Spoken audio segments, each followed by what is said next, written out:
todos! Aqui é a professora Jéssica, tudo bem com vocês?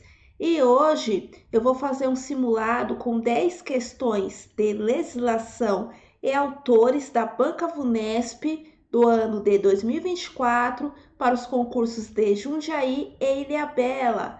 Antes de mais nada, se você é novo ou nova aqui no canal, inscreva-se, deixe o seu like e compartilhe o vídeo para o conhecimento chegar a mais pessoas. Eu vou deixar na descrição do vídeo o link para download gratuito desse simulado.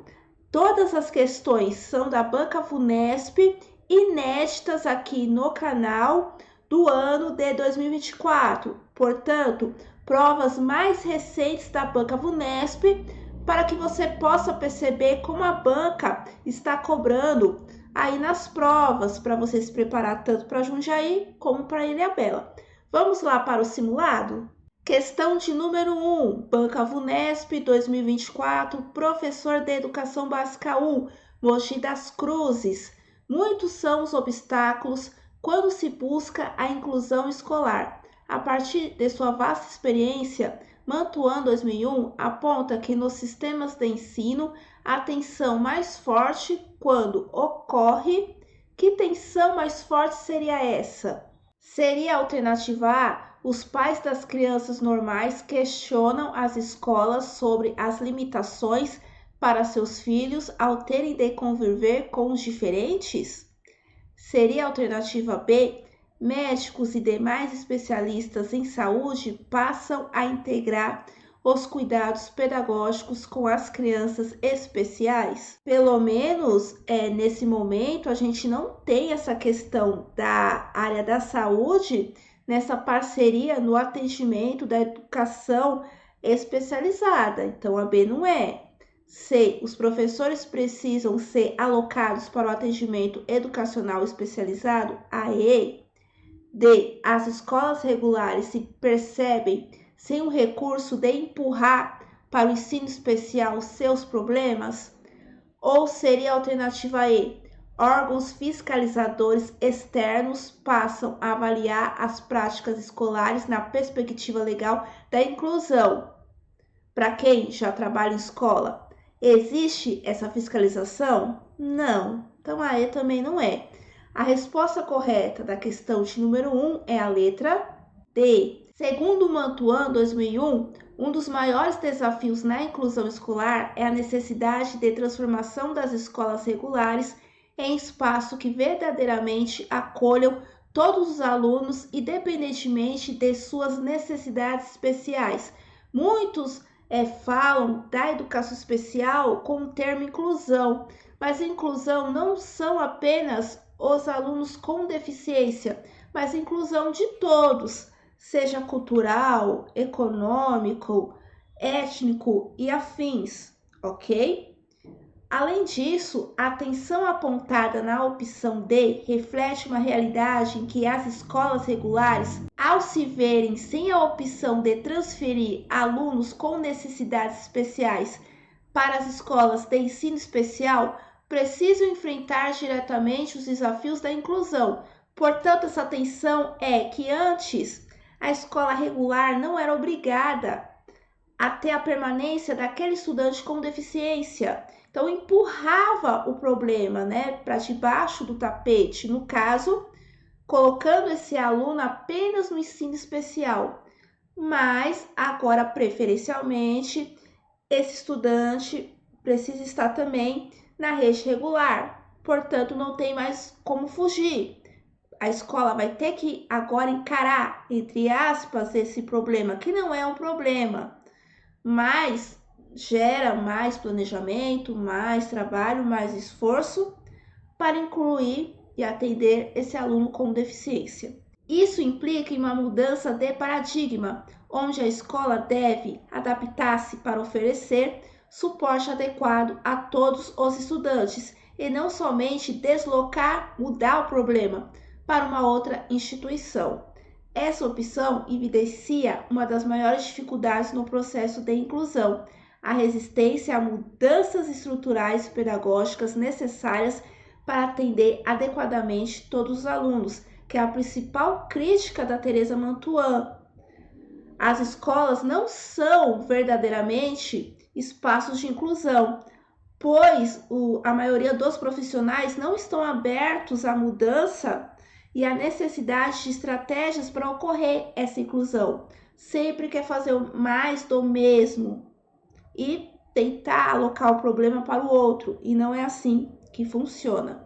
Então, a resposta correta da questão de número 1 é a letra D de dado. Questão de número 2, também da prova de professor de Educação Básica 1, da Prefeitura de Mogi das Cruzes.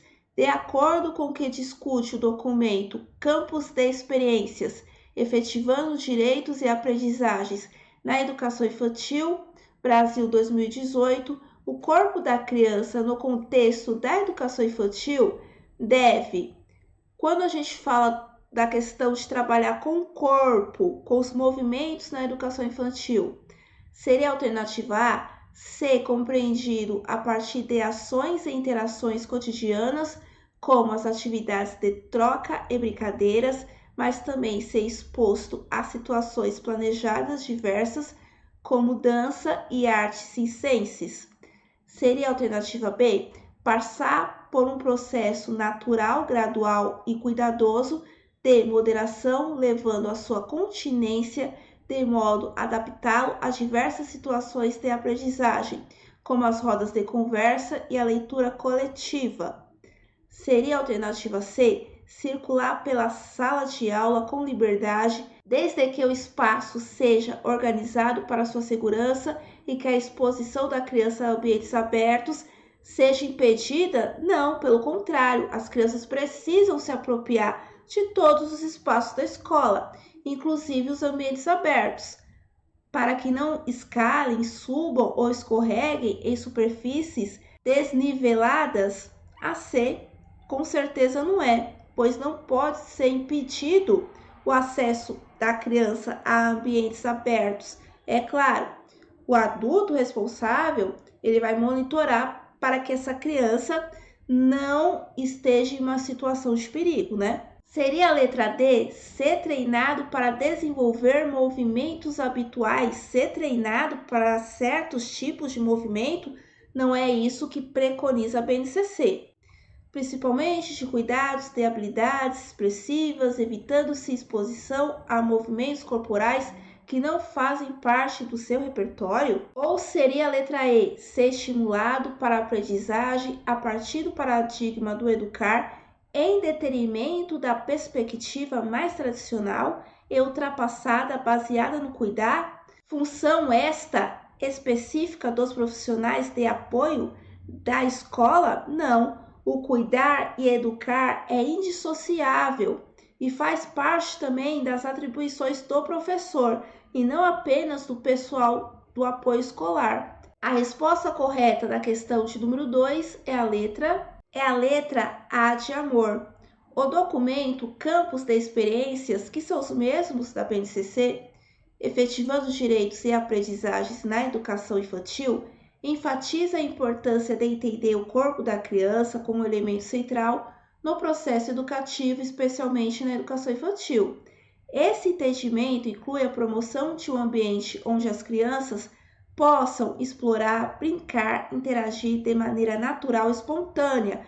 Portanto, não podemos controlar os corpos. O corpo da criança é livre. A criança é livre para se movimentar, de ter a sua linguagem corporal. A linguagem do corpo é uma das 100 linguagens, inclusive, pensando lá na abordagem Reggio Emília. Continuando, mas também destaca a importância de proporcionar experiências planejadas que ampliem sua capacidade física, social e expressiva. Portanto, também não é só deixar solto, mas o professor, com uma intencionalidade pedagógica de aprendizagem e desenvolvimento, vai planejar vivências, situações que possam aumentar o repertório desse movimento corporal. A opção A reflete essa dualidade de liberdade e planejamento, reconhecendo tanto as atividades cotidianas essenciais para o desenvolvimento da criança, quanto a importância de traduzir atividades estruturadas como dança e artes circenses, que contribuem para o desenvolvimento integral da criança, incluindo habilidades motoras, criativas e de interação social. Portanto, a resposta correta da questão de número 2 é a letra A de amor. Questão de número 3, Banca VUNESP 2024, professor de Educação Básica 3, Geografia, do município de Aparecida. Quanto à verificação do regimento escolar na educação básica, a Lei 9.394/96, Lei de Diretrizes e Bases da Educação Nacional, LDB, conforme seu artigo 24, inciso 5, é correto afirmar que deverá observar, entre outros critérios, que critérios seriam esses em relação ao regimento escolar?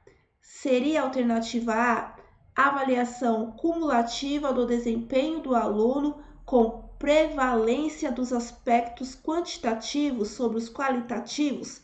É ao contrário, é dos qualitativos sobre os quantitativos. Seria a alternativa B, obrigatoriedade do regime de progressão continuada nas escolas públicas e privadas. Públicas sim, privadas não são obrigadas. C, obrigatoriedade de estudos de recuperação em instituições especializadas para esse fim. Não, a recuperação é na própria instituição de ensino, não será em outro lugar. Seria a alternativa D, possibilidade de aceleração de estudos para alunos com atraso escolar? Ou seria a letra E, uso de provas finais como critério de aprovação ou retenção de estudantes? A avaliação não será apenas das notas das provas finais, e sim de todo o percurso que o estudante teve ao longo do ano, e não somente as provas. Portanto, a resposta correta da questão de número 3 é a letra D.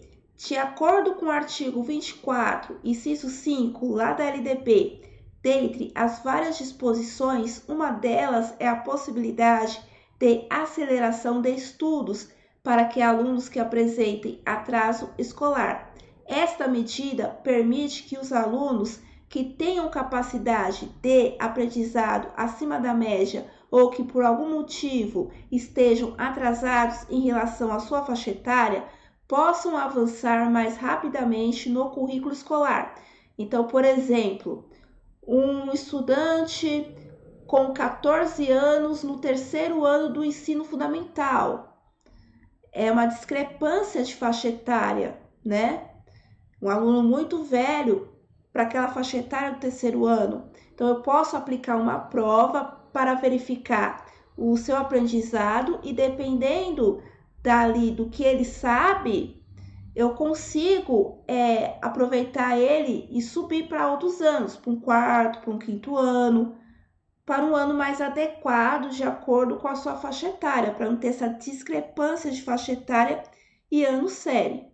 Continuando, este dispositivo é importante porque busca adaptar o ensino às necessidades individuais dos estudantes, oferecendo uma educação mais personalizada e evitando a desmotivação que pode ocorrer quando alunos não desafiados adequadamente ou quando estão significativamente atrasados em relação aos seus colegas, o que pode acarretar na evasão escolar.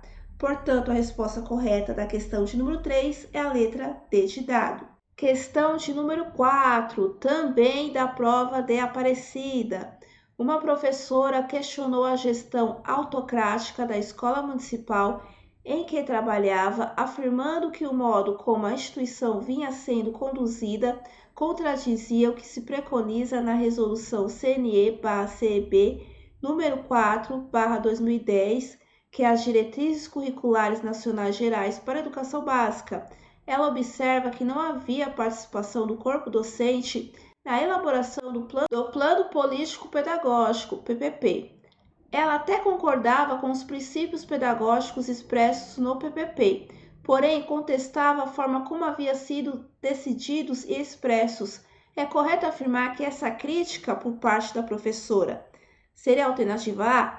Não tem base legal, uma vez que a referida resolução caracteriza o projeto político pedagógico, como atribuição e responsabilidade do gestor escolar, apenas da gestão escolar, o PPP. Seria a alternativa B? É inconsistente, pois essa resolução trata dos valores que, sendo corretos e desejáveis, tornam irrelevantes o modo como foram incorporados ao plano. Então, eu tenho que dizer amém para tudo que está lá no PPP, eu não posso discordar de nada. Seria a alternativa C? É bem fundamentada, uma vez que essa resolução caracteriza como obrigatória a gestão democrática do ensino público. Seria a alternativa D? É acertada, já que essa resolução atrela o PPP ao cotidiano escolar, sendo mandatória a inclusão do plano de trabalho docente e vedada a de princípios pedagógicos e outras abstrações? Seria a alternativa E? É indesejável, uma vez que essa resolução trata diretamente da manutenção de um clima organizacional harmônico e críticas como essa interferem negativamente, prejudicando o ambiente de aprendizagem dos estudantes? A professora está certa ou errada? A resposta correta da questão de número 4 é a letra C. A resolução CNE/CEB número 4/2010, que estabelece as diretrizes curriculares nacionais gerais para a educação básica, destaca a importância da gestão democrática nas instituições de ensino. Esta resolução enfatiza que a elaboração do projeto político-pedagógico PPP deve ser um processo participativo envolvendo não apenas os gestores, mas também professores, funcionários, alunos e a comunidade. Portanto, o PPP precisa ser elaborado por todos e não somente pela gestão. O princípio da gestão democrática é reforçado como uma diretriz fundamental, pois promove a colaboração e o engajamento de todos no processo educacional, garantindo que as decisões reflitam as necessidades e as visões de toda a comunidade escolar, pois o projeto político-pedagógico é um plano para atender às necessidades daquela escola, daquela comunidade. Por isso, precisa da participação de todos. Portanto, a crítica da professora é bem fundamentada ao apontar que a falta de participação dos professores na elaboração do PPP contradiz a orientação de gestão democrática estabelecida pela resolução. Portanto, a resposta correta da questão de número 4 é a letra C de casa. Questão de número 5, Banca VUNESP 2024, professor substituto de Educação Infantil temporário da Prefeitura de Piracicaba. A pedagogia da participação centra-se nos atores que constroem o conhecimento para que participem progressivamente por meio do processo educativo das culturas que os constituem como seres sócio-histórico-culturais. Conforme Formosinho 2007, na pedagogia da participação, seria a letra A. A função do professor é diagnosticar o desempenho do aluno e prescrever objetivos e tarefas? Será que é isso que queremos na educação infantil? Seria a alternativa B. O processo de aprendizagem significa mudança comportamental observável realizada por meio do ensino comportamental de controle? Será? Seria a alternativa C, a aprendizagem ocorre por meio da descoberta, da resolução de problemas e da investigação? Seria a alternativa D, a avaliação está centrada nos produtos e na compreensão das realizações individuais com o padrão almejado? Então, existe um padrão que cada criança precisa alcançar e aquela que não alcançar, ela está fora de um padrão? Ou seria a alternativa E? Os objetivos educacionais são adquirir capacidades pré-acadêmicas e compensar os déficits de aprendizagens. A resposta correta da questão de número 5 é a letra C. Na pedagogia da participação, conforme descrito por Formosinho, o enfoque está em engajar os alunos de maneira ativa no seu próprio processo de aprendizagem. Por isso, participativo. A criança participa também da aprendizagem. Não é algo apenas do professor. Isso envolve métodos que estimulam a descoberta, a resolução de problemas e a investigação, permitindo que os estudantes sejam participantes ativos e não apenas receptores passivos de conhecimento. Este modelo pedagógico valoriza o desenvolvimento de habilidades de pensamento crítico e criativo, promovendo a autonomia dos alunos em seu processo de aprendizagem. Essas práticas são fundamentais para formar indivíduos capazes de interagir de maneira crítica e construtiva com a sociedade e as culturas que os cercam, aliando-se com a ideia de que a educação é um processo de inserção cultural e social, por isso precisa ser participativa.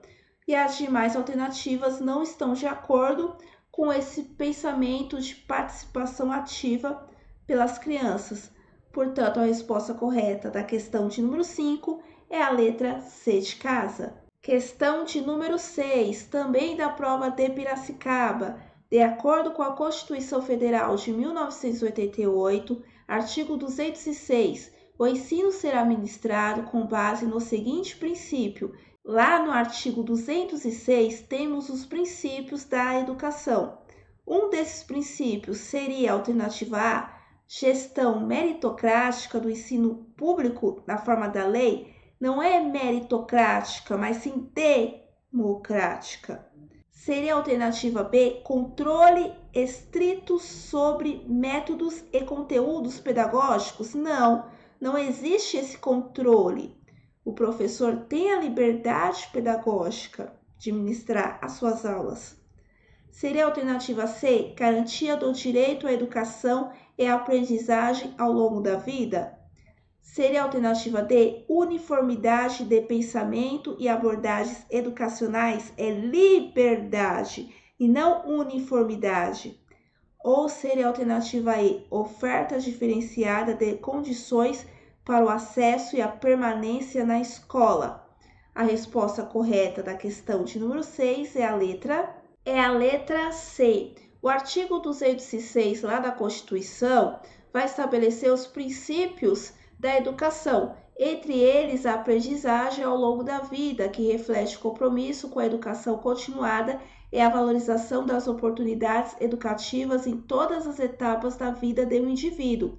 Este princípio é fundamental para assegurar que todos os cidadãos tenham acesso contínuo à educação, não apenas durante os anos escolares formais.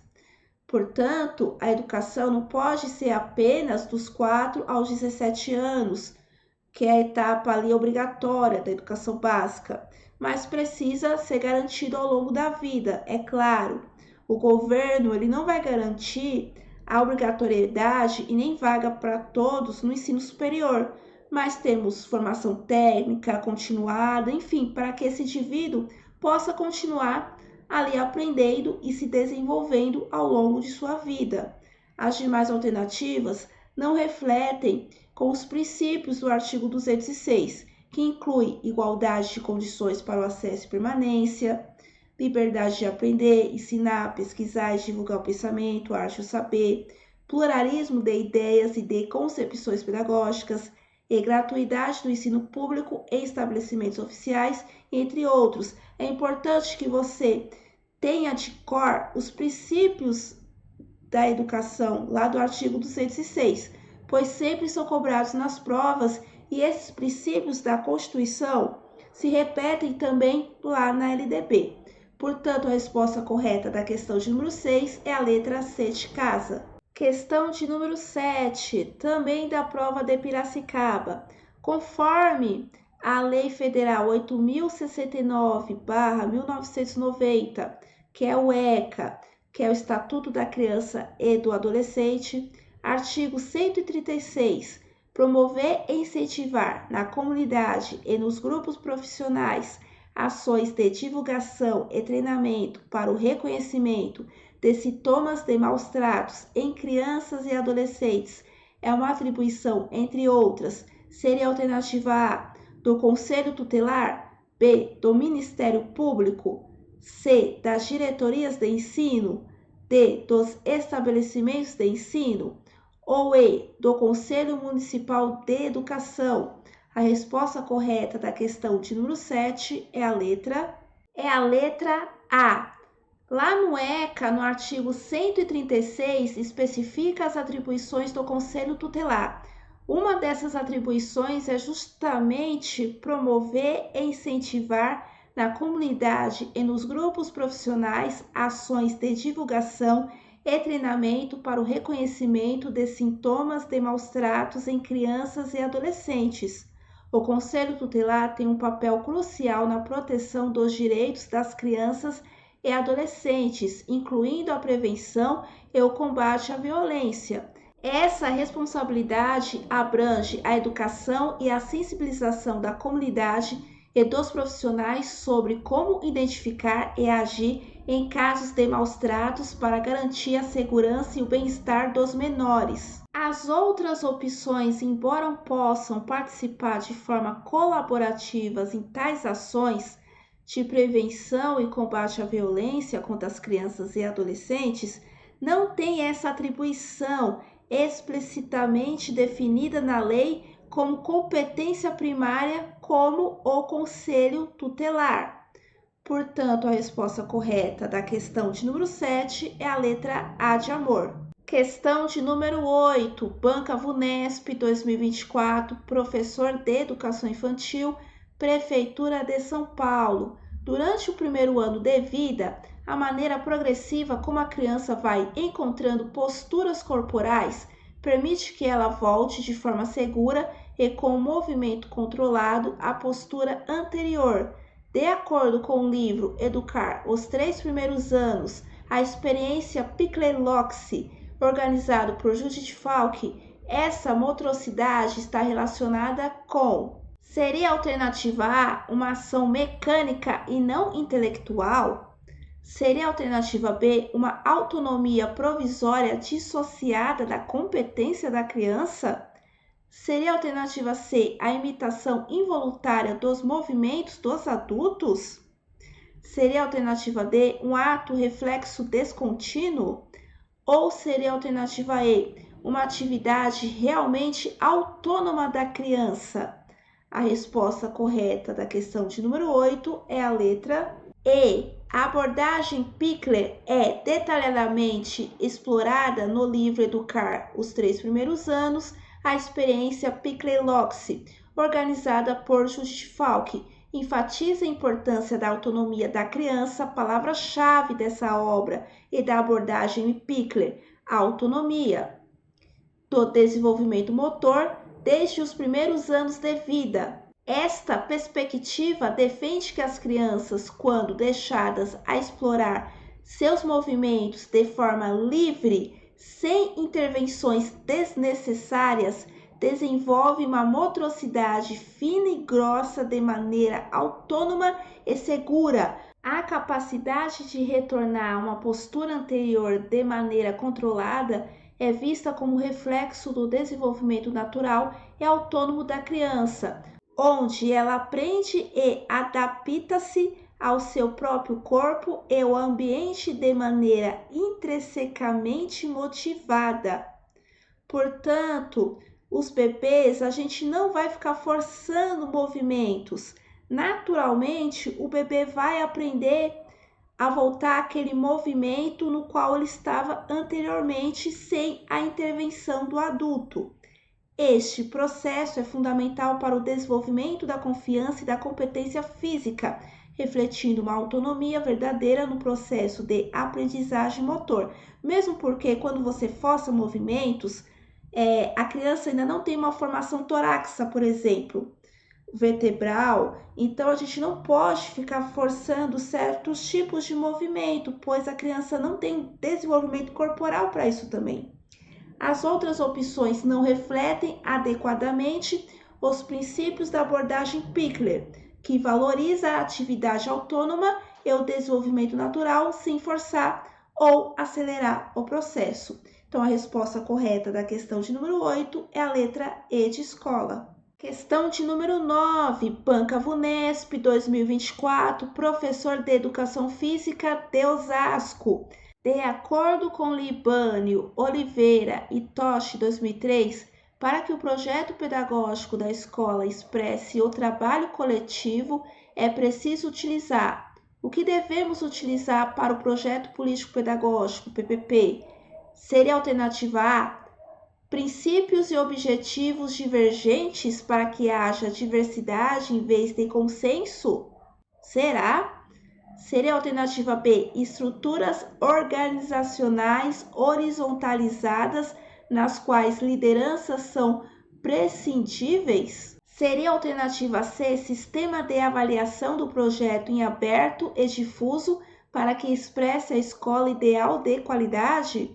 Seria a alternativa D, sistemas e práticas de gestão negociadas a partir de acordos sobre as decisões por meio de um consenso mínimo?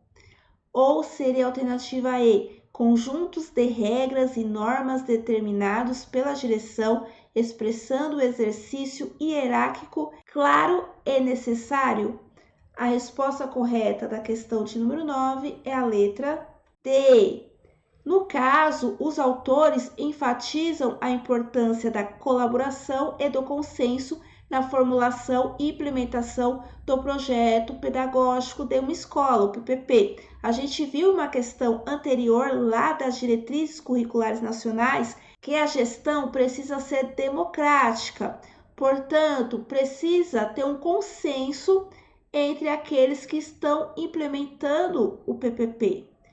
Para que o projeto pedagógico seja verdadeiramente expressivo no trabalho coletivo, ele precisa ser construído por meio de um processo participativo que envolva todos os membros da comunidade escolar, isto é, alcançando através de sistemas e práticas de gestão que são negociados coletivamente, permitindo que decisões sejam tomadas a partir de um consenso mínimo.